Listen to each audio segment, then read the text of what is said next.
जय हिंद मित्रांनो, एक्झाम जागर या एज्युकेशन यूट्यूब प्लॅटफॉर्मवर तुम्हा सर्वांचं पुन्हा एकदा स्वागत आहे. मित्रांनो, या आधीच्या सत्रामध्ये तुमच्यासाठीचा प्रश्न होता, कोणत्या राज्याने 2023-24 या आर्थिक वर्षात इलेक्ट्रॉनिक्स निर्यातीत प्रथम स्थान पटकावले? या प्रश्नाचं योग्य उत्तर आहे पर्याय क्रमांक 4, म्हणजेच तामिळनाडू या राज्याने 2023-24 या आर्थिक वर्षात इलेक्ट्रॉनिक्स निर्यातीत प्रथम स्थान पटकावलेलं आहे. तामिळनाडूने या आर्थिक वर्षात एकूण 9.56 अब्ज डॉलरची निर्यात केलेली आहे. ही भारताच्या एकूण इलेक्ट्रॉनिक्स निर्यातीच्या 33% इतकी उच्च होती. यानंतर दुसऱ्या क्रमांकावर 4.6 अब्ज निर्यातीसह कर्नाटक आहे, तिसऱ्यावर उत्तर प्रदेश, चौथ्यावर महाराष्ट्र, तर पाचवा क्रमांक गुजरात या राज्यानं पटकावला आहे. आजच्या सत्राचा पहिला प्रश्न पहा.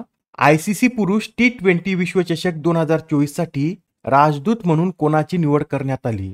तर आता ICC पुरुष T20 विश्वचषकाचा राजदूत म्हणून उसेन बोल्ट यांची निवड करण्यात आलेली आहे. हे जे उसेन बोल्ट आहेत हे जमैका या देशाचे माजी धावपटू आहेत व आता ते ICC पुरुष T20 विश्वचषकाचे राजदूत म्हणून कार्य करतील. बरं, यावेळेसचा T20 वर्ल्ड कप कुठे आयोजित करण्यात येत आहे?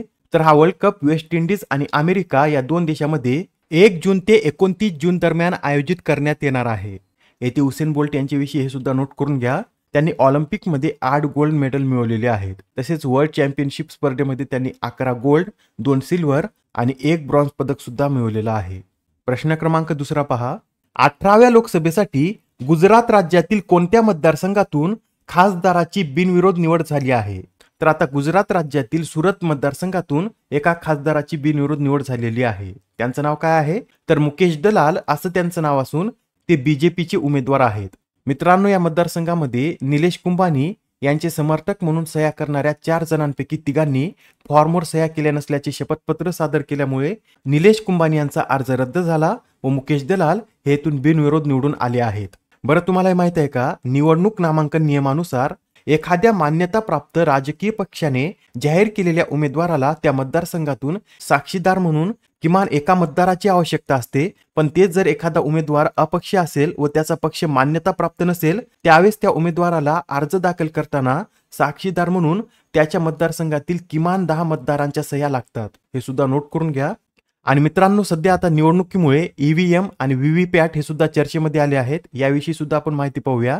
EVMचा फुल फॉर्म काय आहे? तर इलेक्ट्रॉनिक वोटिंग मशीन असा EVMचा फुल फॉर्म आहे. तर VVPATचा full form voter variable paper audit trail असा आहे. या ज्या दोन्ही मशीन आहेत त्याची निर्मिती भारत इलेक्ट्रॉनिक्स लिमिटेड व इलेक्ट्रॉनिक्स कॉर्पोरेशन ऑफ इंडिया या दोन कंपन्यांकडून करण्यात येते.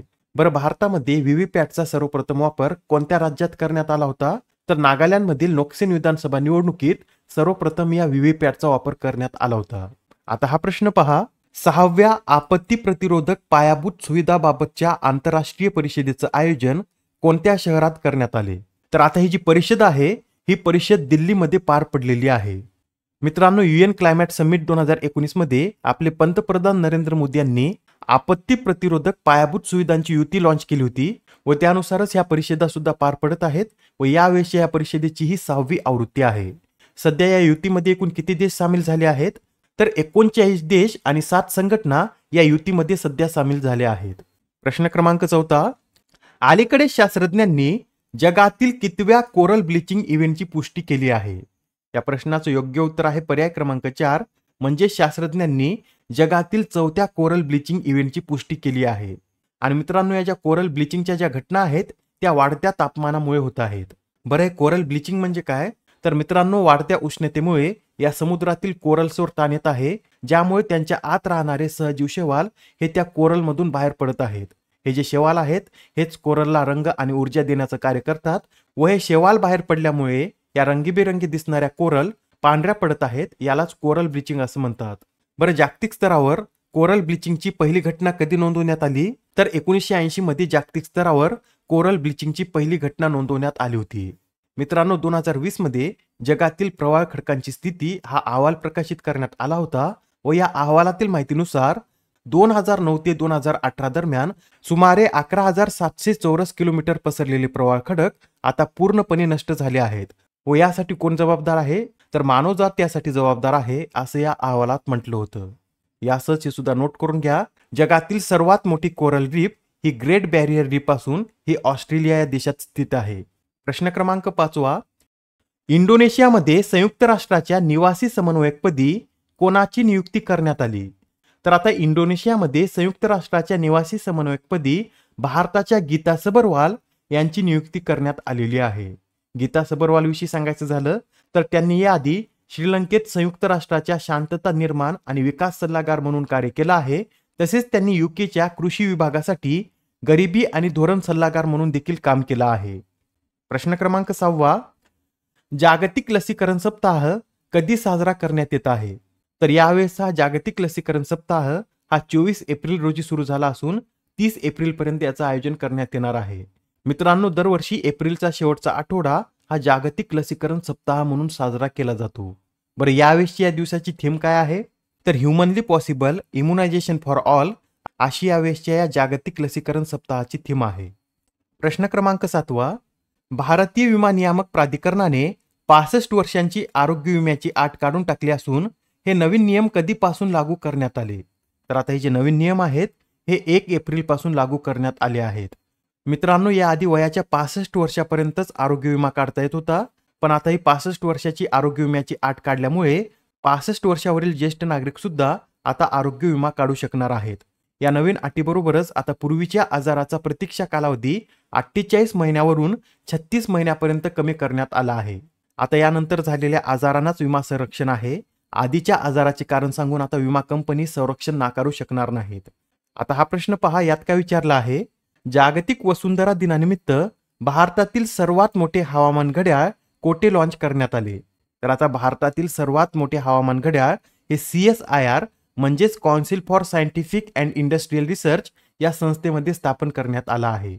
महत्वाचा प्रश्न आहे, लक्षात ठेवा. भारतातील सर्वात मोठे हवामान घड्याळ हे CSIR मध्ये स्थापन करण्यात आले. प्रश्न क्रमांक 9, वसंत केशव पाटील यांचे नुकतेच वयाच्या 79व्या वर्षी निधन झाले, तर ते कोणत्या क्षेत्राशी संबंधित होते? तर मित्रांनो, वसंत केशव पाटील हे एक लेखक होते व त्यांना 1996 मध्ये हरिवंशराय बच्चन यांच्या दशद्वार सोपान या आत्मचरित्राच्या अनुवादासाठी साहित्य अकादमी पुरस्कार सुद्धा मिळालेला आहे. आजच्या सत्रामधील शेवटचा प्रश्न पहा, दरवर्षी जागतिक मलेरिया दिन कधी साजरा केला जातो? तर हा जो जागतिक मलेरिया दिन आहे हा दरवर्षी 25 एप्रिल रोजी साजरा केला जातो व यावेळेस या दिवसाची थीम काय आहे? तर accelerating the fight against malaria for a more equitable world अशी यावेळेसची या दिवसाची थीम आहे. बरं, हा दिवस पहिल्यांदा कधी साजरा करण्यात आला होता? तर 2008 मध्ये हा दिवस पहिल्यांदा साजरा करण्यात आलेला आहे. मलेरियाविषयी लक्षात ठेवा, मलेरिया हा आजार आदिजीवामुळे होतो व यासाठी कोणता आदिजीव कारणीभूत असतो? तर प्लाझ्मोडियम विवाक्स हा आदिजीव मलेरिया होण्यासाठी कारणीभूत असतो व मलेरियाचा प्रसार अॅनाफिलिस डासाची मादी करते. आजच्या सत्रामधील तुमच्यासाठीचा प्रश्न पहा, Laureus world sports woman of the year या पुरस्काराने कोणाला सन्मानित करण्यात आले? आता या प्रश्नाचं उत्तर कमेंटमध्ये देण्याचा प्रयत्न करा. उत्तर चुकलं तरी काही हरकत नाही, कारण ज्यावेळेस तुम्हाला या प्रश्नाचं योग्य उत्तर माहित होतं त्यावेळेस हा प्रश्न तुमच्या दीर्घकाळापर्यंत लक्षात राहतो. तर आता पुढच्या सत्रामध्ये पुन्हा भेटूया. धन्यवाद.